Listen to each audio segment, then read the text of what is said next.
nag-awas ka to?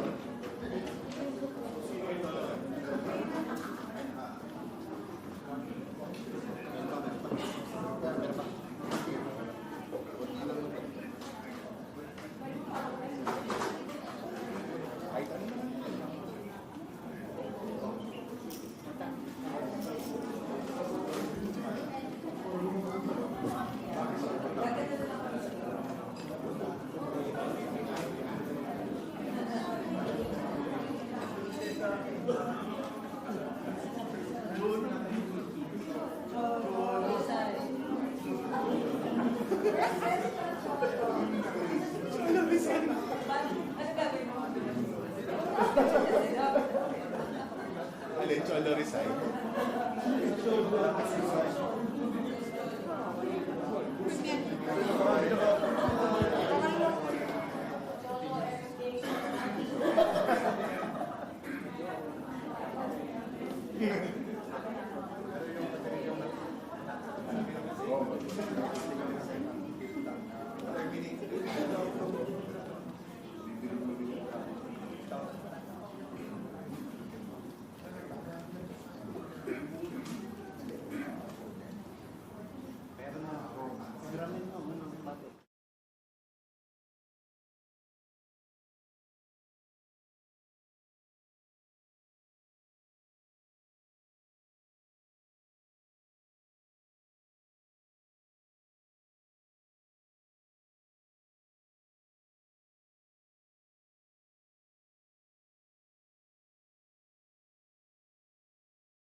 Ladies and gentlemen, the President of the Republic of the Philippines, His Excellency Ferdinand R. Marcos Jr.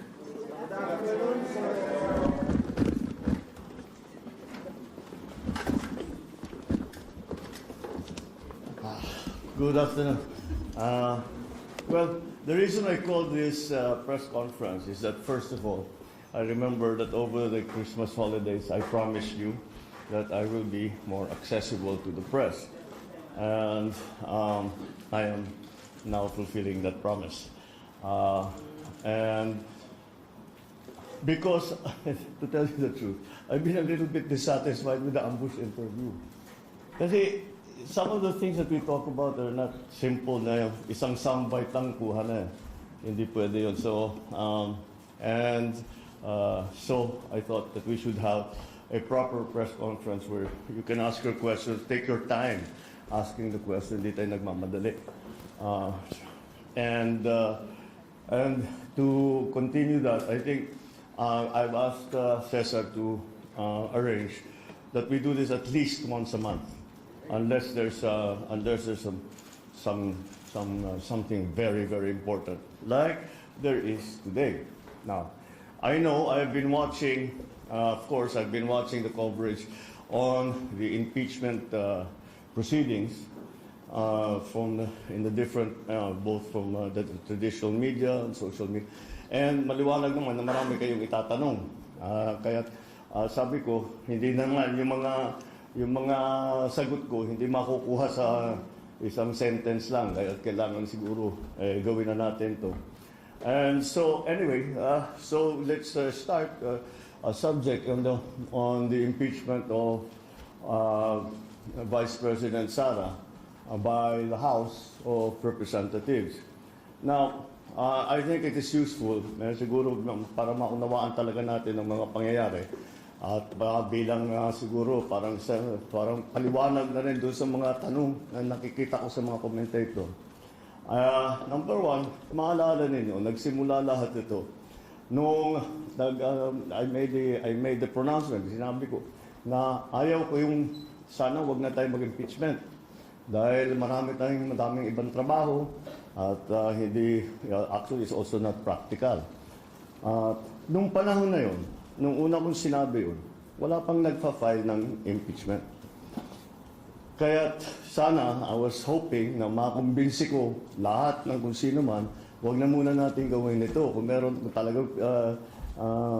Kung talagang meron kayong paniniwala na kailangan gawin ito, huwag naman siguro muna ngayon at marami pa tayong gagawin. Kaya kung titignan naman ninyo, yung mga kaalyado ko sa House of Representatives, wala sa kanila ang mag-file. Wala, sumunod naman nila sa hiniling ko sa kanila na huwag silang mag-file ng impeachment dahil hindi magandang timing at saka marami pang problema. Ngunit, may ibang grupo, of course, the Makabayan group out of the House of Representatives, Senator Laila de Lima, the religious group nag-file ng tatlo. And if you remember, nung statement si JPE na sinasabi niya, hindi pwedeng pigilin yan dahil may grupo na ayaw. I think he was referring to Iglesia ni Cristo. So sinabi niya, hindi naman natin pwedeng pigil dahil may grupo o may tao na ayaw yan. At sinabi ko sa inyo, nung tinanong niyo sa akin, sabi ko, I agree with him. Totoo. And if you remember, my words were this: they will not, once the impeachment complaints are filed, they have no choice. The House has no choice. The Senate has no choice. Kailangan nilang i-proseso ang impeachment complaint. And that's exactly what has happened.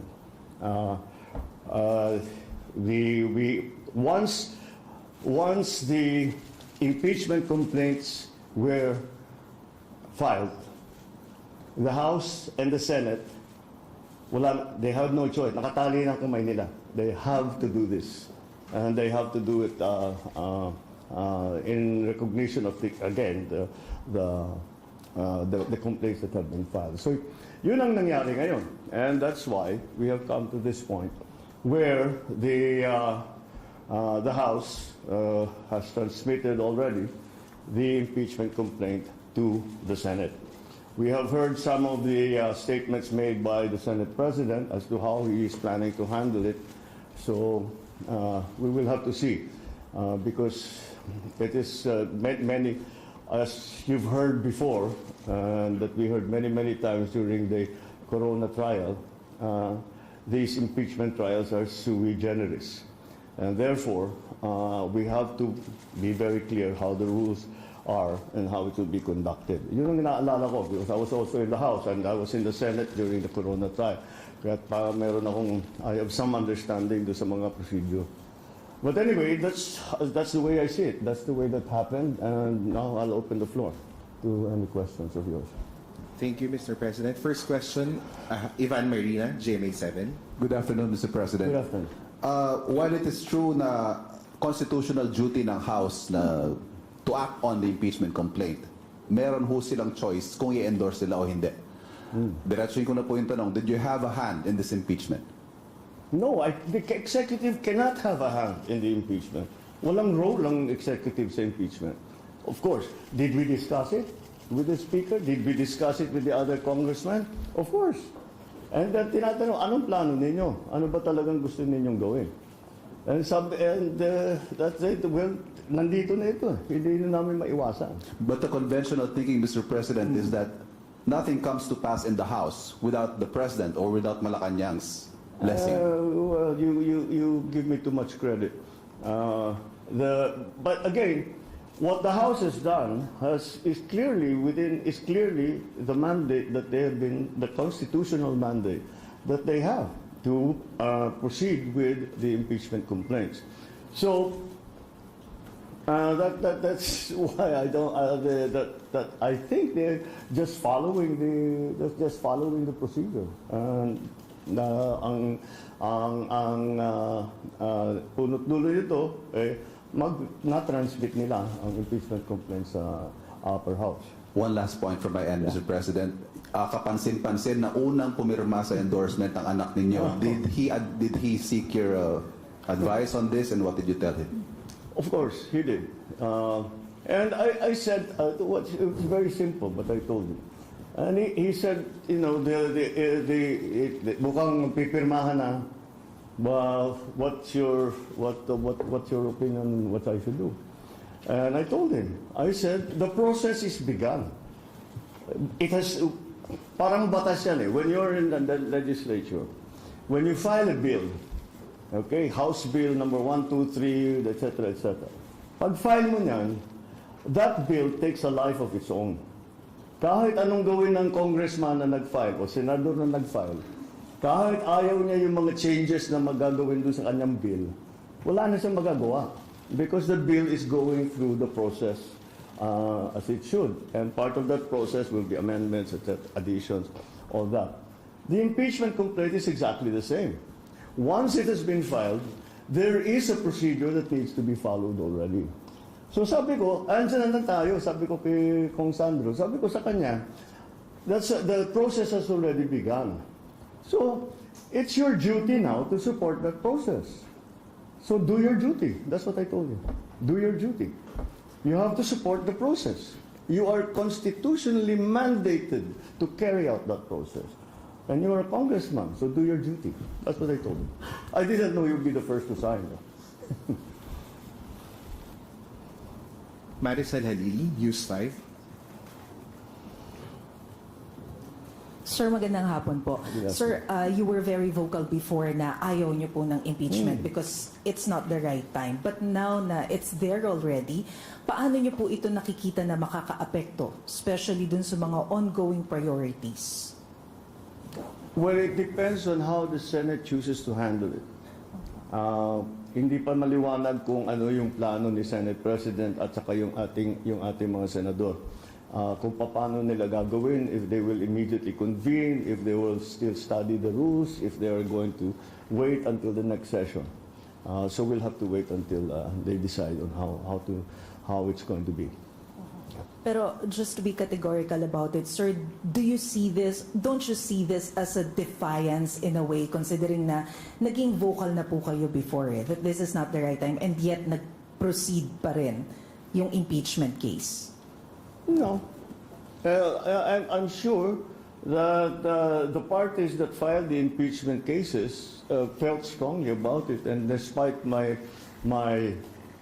importunings and expressing my opinion that we really would rather not have the impeachment, they continue to do that. So, it's not defiance. May ganyan ang kanilang paniniwala. Sa kanilang paniniwala, kailangan gawin ito. Kahit na sinabi ko na sana wag na, hindi pwede, hindi namin pwedeng palampasin ito. Ganun ang thinking nila. So, tinuloy nila.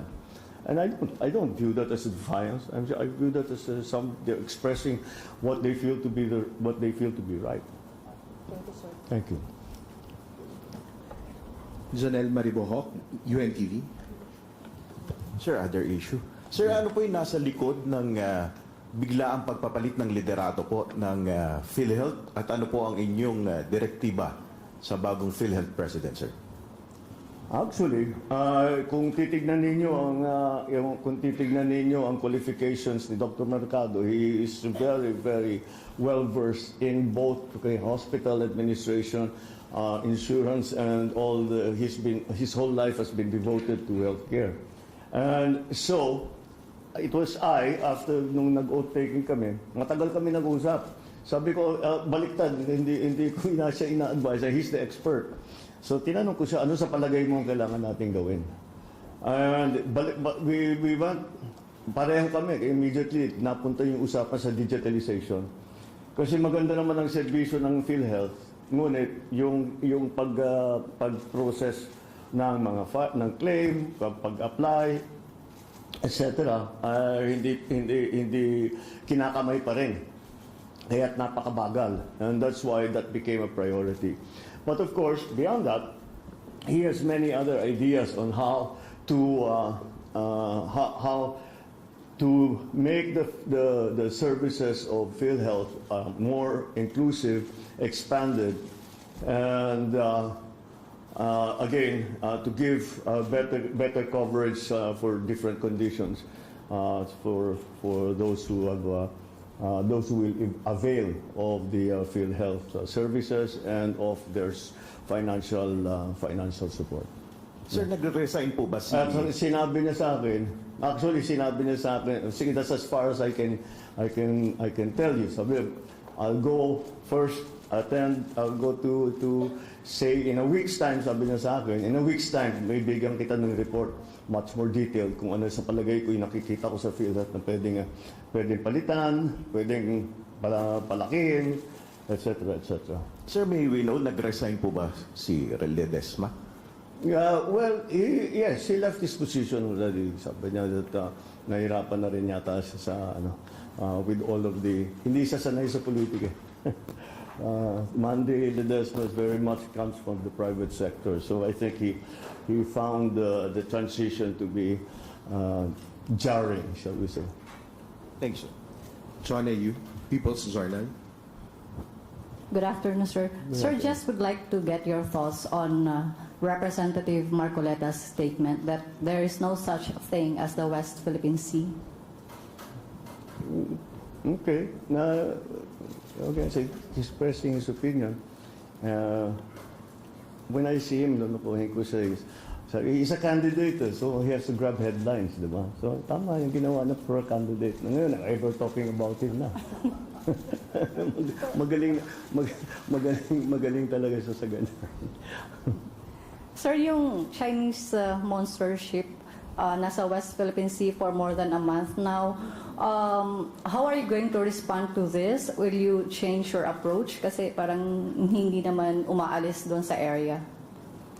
Well, we don't have the means na paalisin. Hindi naman, buti kung meron tayong aircraft carrier na may kasamang destroyer, frigate at saka submarine na papupuntahin natin doon para matulak silang palayo. Wala naman tayong ganun. Kung sa palakihan at paramihan lang ng barko, malayo tayo sa China. Pero ang policy naman natin is that we will just continue to defend our territorial, our sovereign territory and our territorial rights in the EEZ. Yun lang. Kahit ano pang ang iniisip na, ano bang mission ng Coast Guard, ano bang mission ng Navy to protect the territorial integrity of the Philippines. So that's what they will do. They will continue to do that no matter what any other foreign power does. That is what we will do. When we detect the presence of a foreign vessel who is beginning to intrude or coming close already to our coastal waters, papupuntahan natin ang barko. And we will challenge them. And we will make sure that they know that this is what they are doing is illegal. Of course, they will counter saying that they're doing regular peacekeeping, law enforcement patrols. But they will always find, they will always find the Philippine presence. No matter what they do, kahit na kahit na banggain na yung barko natin, kahit na mag-water cannon sila, mag-laser sila, kahit kung ano pang gawin na, mag-block sila, laging nandyan ang Pilipinas. We will always be there protecting our territory. We will always be there making sure our fishermen are able to exercise their sovereign rights. Nandyan lagi. That's their mission. And if their presence helps to, kasi kung minsan napapaalis nga nila kahit yung malalaking barko, then better. Then then they will have achieved what they are supposed to do while they are patrolling our waters. Sir, last na lang from me. Sir, last week you said na you had a deal with China. You nagbigay kayo ng condition sa China na you will pull out the typhoon missile if and when China will stop its aggression. Nag-respond na po ba ang China about it? No. Or- No. I didn't expect them to either. Because, no, I didn't expect them to. And they haven't responded specifically. They've responded in general terms, saying that what they do is a lawful exercise in law enforcement and all that. But no, nothing specific on the missiles, nothing specific about the reduction of tension, the reduction of the aggressive moves, and nothing like that. Wala kaming napag-usapan na gano'n. Thank you, Mr. Okay? President. Alexis Romero, Philippine Star. Good afternoon, Mr. President. No? Yes, Let sir. me just go back to one of our interviews during one of your previous US visits sa Honolulu, Hawaii, when asked about the looming impeachment supposedly that time, no, against Vice President Sara Duterte, no. When asked, no, you told reporters, you told us, binabantayan namin ng mabuti. This was in Honolulu, Mr. President. Binabantayan namin ng mabuti because we don't want her to be impeached. She does not deserve to be impeached, so we will make sure that this is something we will pay very close attention to. So that time, apparently, you do not want her impeached. Given these recent developments, do you hold that stance still, or your position has changed? It doesn't matter what I think. It will have to go to the procedure. It will go to trial, and we will have senator judges, and they will hear the case. The prosecutors will come from the House. There will be a defense panel, and it will be a trial. It doesn't matter what I think at this point. That was my opinion. That's my opinion when I was asked that. None of this had happened yet. But I have to keep reminding you, the executive wala kaming formal role in the entire impeachment process. The executive has no formal role. If ever there's an informal role, makausap ko yung TV speaker, makausap ko yung congressman, makausap ko yung senador, si SP, makausap ko. But that's about it. Pero they will decide how they will proceed. I, I don't think you can expect the congressman or the senator or the SP or the speaker to come to me. What do you want us to do? They know what they have their own way of doing things, and they will. That's what they will implement. So siguro the most that a president can do, or any part of the department of the executive can do, is moral suasion. Wag na lang sana. Wala, that didn't work. Natuloy pa rin. So, we follow the process. Salamat po. Yeah. Raquel Bayan, Radyo Pilipinas. Hello, sir. Sir, I know co-equal branch po natin dito po, sir. I know co-equal branch po natin, sir, yung Senate. But are you planning, sir, to personally ask the Senate kung paano po nila i-handle yung impeachment para po tayo sa executive makapag-adjust? Issue na, paano nila Kung paano po nila i-handle once na ma-transmit na po sa kanila yung impeachment para lang po tayo sa executive, malaman din po natin kung paano yung gagawin nating adjustment doon sa possible effect po sa bansa nito. doon sa Possible effect po ng impeachment sa bansa. It's not up, again, you should ask, now at least at this point it's in the Senate. You have to ask that from the Senate. If you're going to ask about the prosecution's case, I don't know if you'll get an answer right now because we've only just started, but they're the ones that you should be asking. From this point on, I'm just a very interested observer. But again, I don't appear, I will not be part of it. There will be no representation from the executive. Why should there be? So, wala talagang we leave it to Congress, now specifically the Senate, to exercise their own wisdom. Eden Santos, Net 25. Mr. President, sabi niyo po ang impeachment ay hindi makapagdudulot ng kabutihan sa buhay ng kahit isang Pilipino.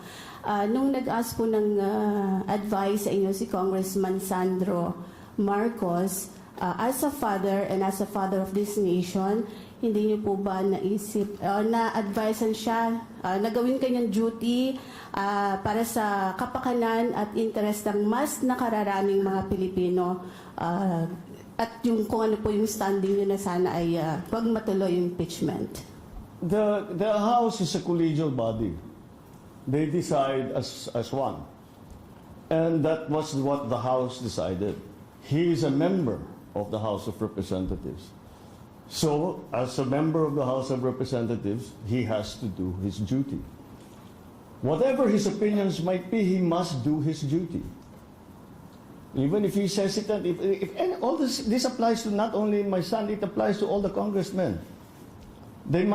Once na-file na yung impeachment complaint, gawin nyo na yung trabaho ninyo. Wala na silang choice. Yun ang tinutukoy ko, yung una kong statement tungkol dito. The Senate has no choice, the House has no choice. That's exactly what the situation is. Once the second that the complaints were filed. Ang government po ba ay ready kung ano man po yung maging effect, implication nung sakaling matuloy po yung impeachment trial sa Senado? If in case po na may effect, kasi magtatrabaho po sila, baka maapektuhan we don't know nga. Antayin natin kung ano yung gagawin nila. Because I don't know, hindi pala, wala tayong timetable, wala tayong paano yung i-conduct, what are the rules that will be followed, etc. Antayin natin. It's, again, it is up to them how they decide to have their trial. When they have their trial, what are the rules for the trial, how they will conduct it, etc., etc. So, who will be the presiding judge, or if we have a senator judge who will be the presiding, all of that. Last na lang po, wala po bang plano ang ating Pangulo na pakiusapan po sila? Kayo po, wala po ba kayong plano bilang Pangulo ng ating bansa para pakiusapan mo sila na huwag nang ituloy yung impeachment dahil baka abala nga naman po sa trabaho ng ating gobyerno at syempre sa buhay at pamumuhay ng ating mga kababayan? The Senate has no choice. The House has no choice. They have to do this now. Once the impeachment complaint was filed, tumakbo na ang proseso. At kung hindi nila ipatakbo yung proseso, then they are delinquent in their duties. That's why they just have. That's what I meant. The House has no choice. They have to proceed with the impeachment complaint. The Senate now has no choice. They have to try the impeachment complaint. So making pakiusap, doing that, it won't change anything. It won't change anything. They still have to have a trial.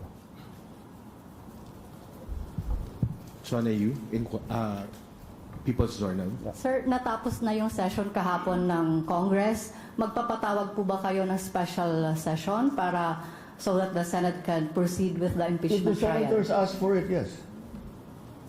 Again, sila ang magde-decide.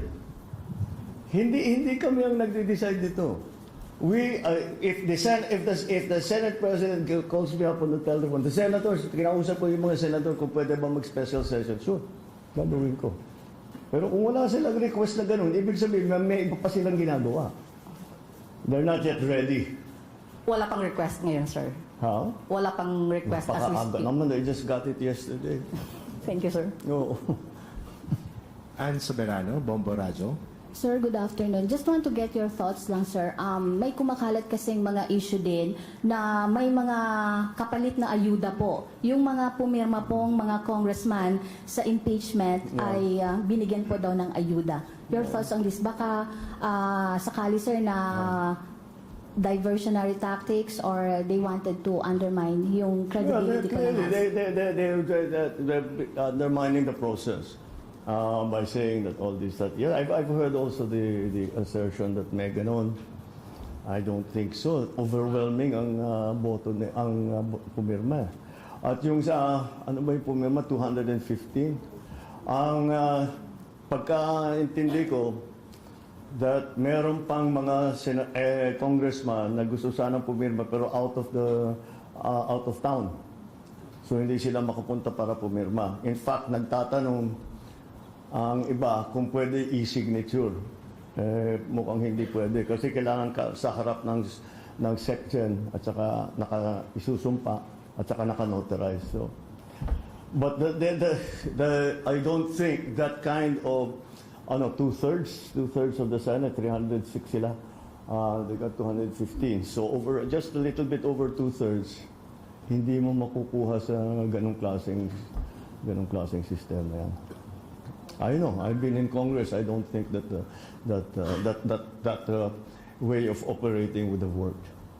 Certainly not to the extent that you get 215 signatures. Okay. Ana Badjo, GMA News Online. Good afternoon, sir. Sir, may we just get your thoughts on the statement of Representative Paulo Duterte that the impeachment was just an abuse of power and political persecution? What else would he say? Alam mo naman sabihin niya, tama lahat yan. Dapat talaga siya. It's nothing surprising. We've heard these statements from Congressman Pulong before. I just see his reaction to that. But he's by Pulong Duterte about Sara Duterte. So not exactly surprising. Okay? Thank you, sir. Sir, we have Richmond Quevedo from Tribune. Sir, may I ask you, do you agree that somehow your opinions or statements has influenced certain members of Congress? Like somehow, sir, parang reverse psychology, like sending a kind of signal? Well, it did because none of, like I said, wala naman sa yung sasabi kong kaalyado namin sa House ang nag-file ng impeachment. Kasi yan ang pakiusap ko sa kanila, huwag na kayo mag-file ng impeachment. So hindi sila nag-file ng impeachment. Ang nag-file ng impeachment, ibang grupo. Hindi mo masasabi yung grupo yung kaalyado ko. So they just did what they felt was needed to be done. Thank you, sir. Thank you. Sir, Heidi Sampan, DZAS. Good afternoon, Mr. President.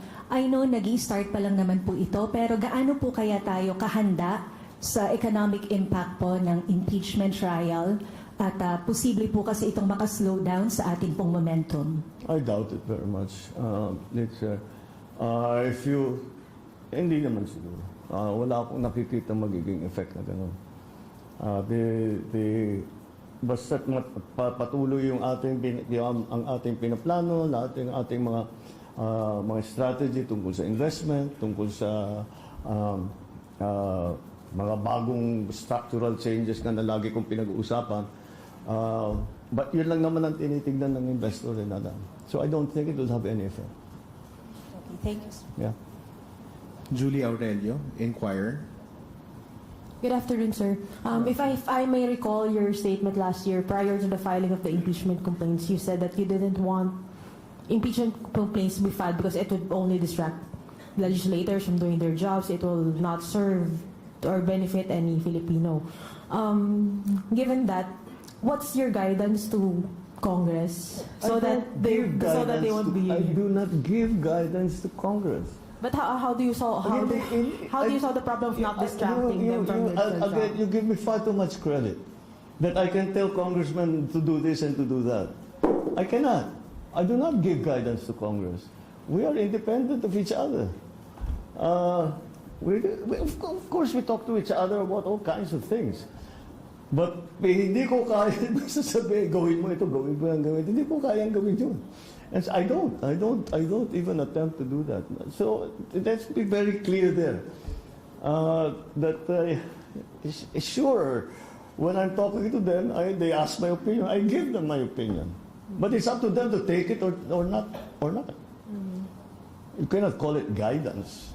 But are you not afraid that it might derail your effort or it might derail priority measures in Congress because because the Senate will be busy with the impeachment. So slowly, please. I cannot understand. Are you not afraid that you were afraid before that the impeachment process might derail or might sidetrack the priority measures of your administration?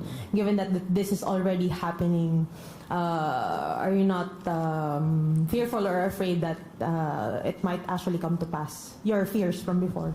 What did we talk about 80% of the time today? Impeachment. It happened already. It's happening already. Imbis na pag-usapan natin ang agrarian reform, imbis na pag-usapan natin ang climate change, we're talking about impeachment.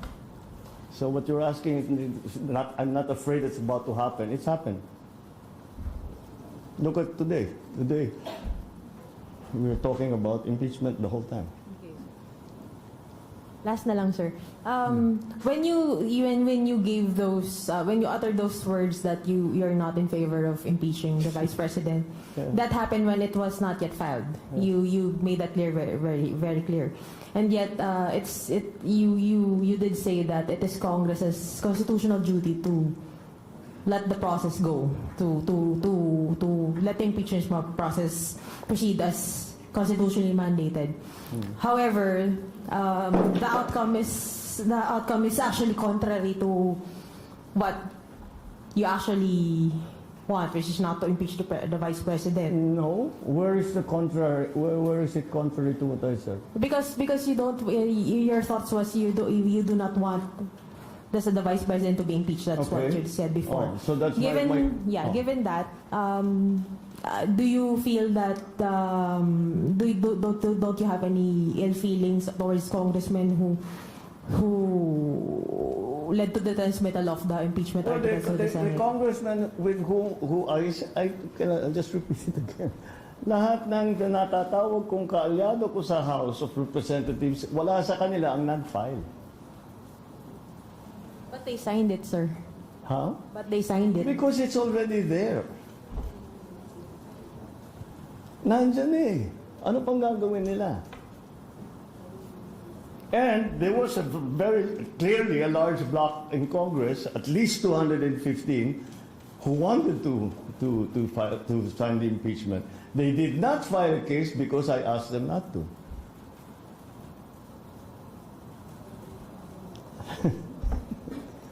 Paikot-ikot na tayo.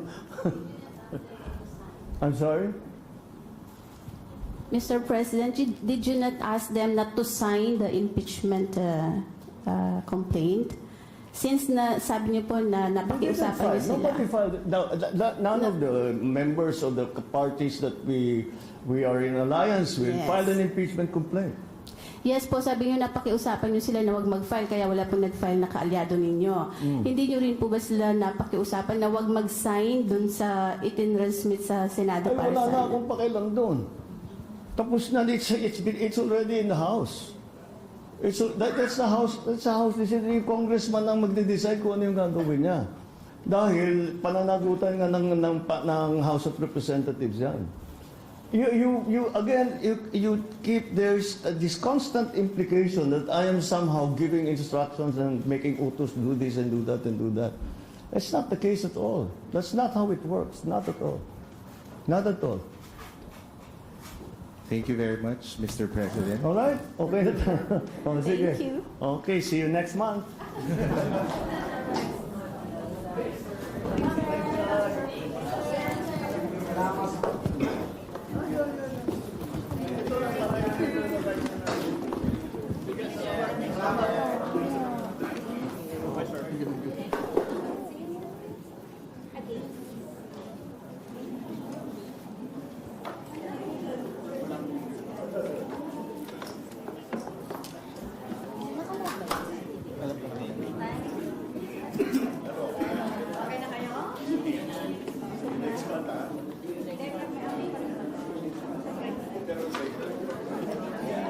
See you next month. See you next month.